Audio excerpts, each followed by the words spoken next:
Hey guys, I'm Chris Themelco, frontman of Orpheus Amigo.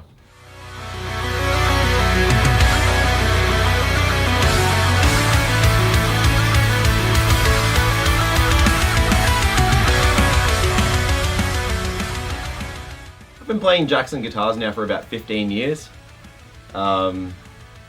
First time I ever saw one, my uncle was actually playing one, a late 80s model that he had. It was before I got into guitar playing or anything, but he's a left-handed dude as well. But I remember picking up this thing. It was a white soloist reverse headstock, I think, as well.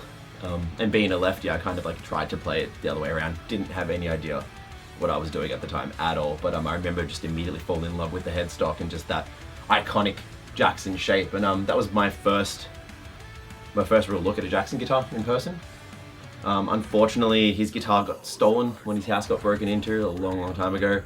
And I remember when he was looking to get another guitar, I took a trip with him to Billy Hyde Music in Flemington, I think. And they had a really big range of Jacksons back then. And I remember we just walked in and he was like, "Yeah, take me to where the Jacksons are." And I remember just looking around, just like there was like Callie's and King B's and the rest of it. And I was just like, okay, when I get my own guitar, I'm getting a Jackson. He picked up, I think, maybe like a early 2000 soloist at the time. And I remember just like grabbing one off the shelf as well that was right-handed. I still couldn't play guitar at all, pretty much at that point, just like a few chords and whatnot. But I remember just picking it up and feeling the neck of the guitar and just being like, this is exactly the guitar I want. This is perfect. So when I got my first job at 15, saved up my first 6 months worth of wages, I think.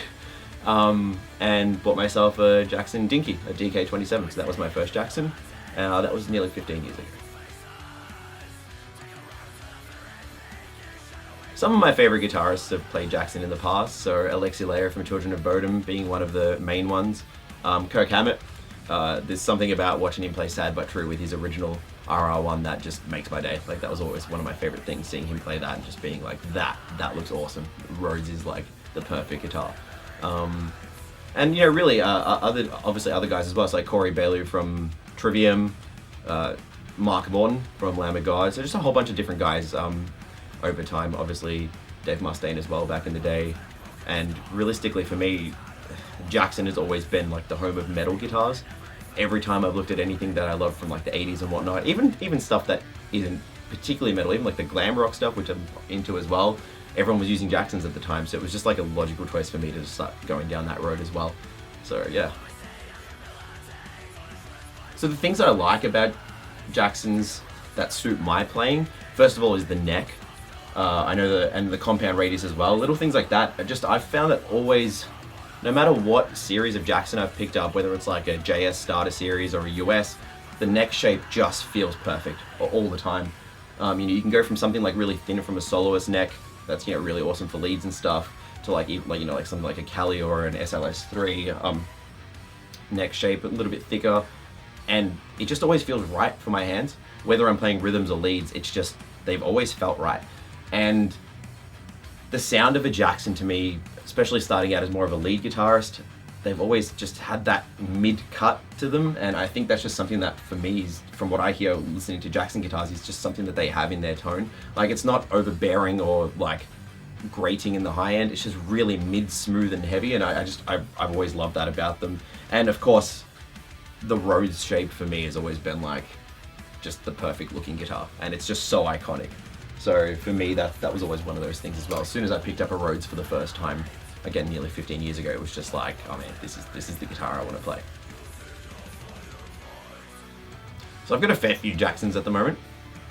I still have my old DK27 sitting somewhere back at Mum's place, actually. It's in pieces at the moment because I did Frankenstein it a little bit over time, just because, when you're younger and you want to play around with stuff. So that's still there somewhere, probably not in playable condition, unfortunately. I've gone through a lot of Jacksons over the last 10 plus years, just because I have a habit of just like buying guitars, selling guitars, I just want to play everything. I just don't have the time to maintain them all, unfortunately.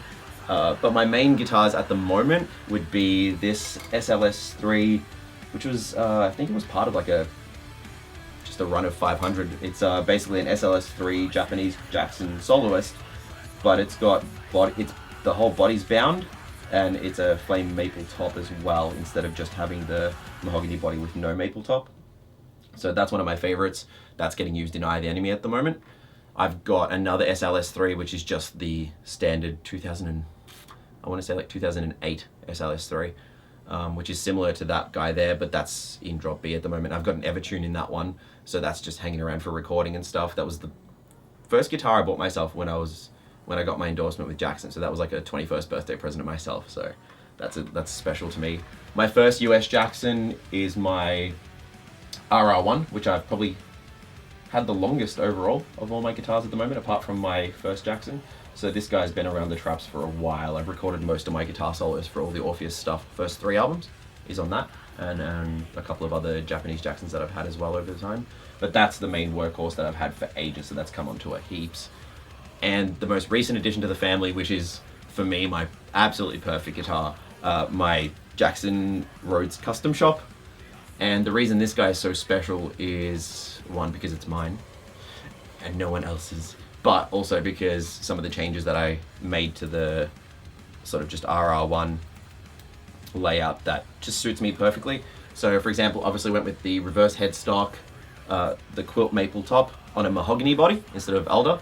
As much as I love Elder, I just wanted something that was a little bit more rhythmic focused, and I've got enough guitars that sound amazing for lead, so I just wanted something that I could focus a little bit more with like rhythm tones, so that the mahogany is just that little bit chunkier.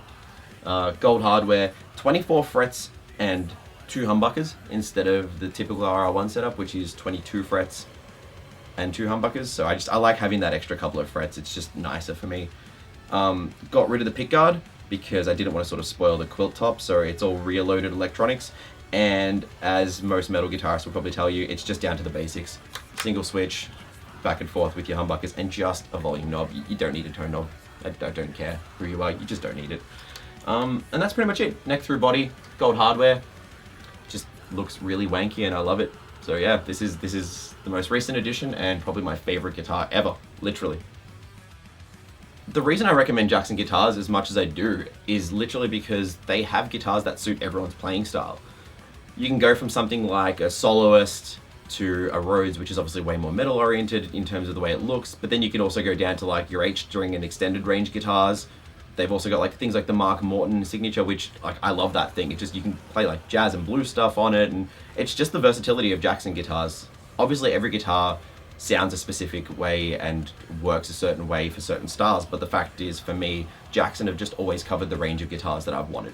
I've been able to pick them up off the shelf, and after a string change and a setup, the guitars are basically perfect, and I've always felt that way with them. So the reason I love them so much is I just think that they're the kind of brand that will always have something for everyone. So whether you're just starting out on guitar or you're a seasoned pro, I think there's always a Jackson for you, and I can definitely say over the last 15 years there's always been a Jackson for me.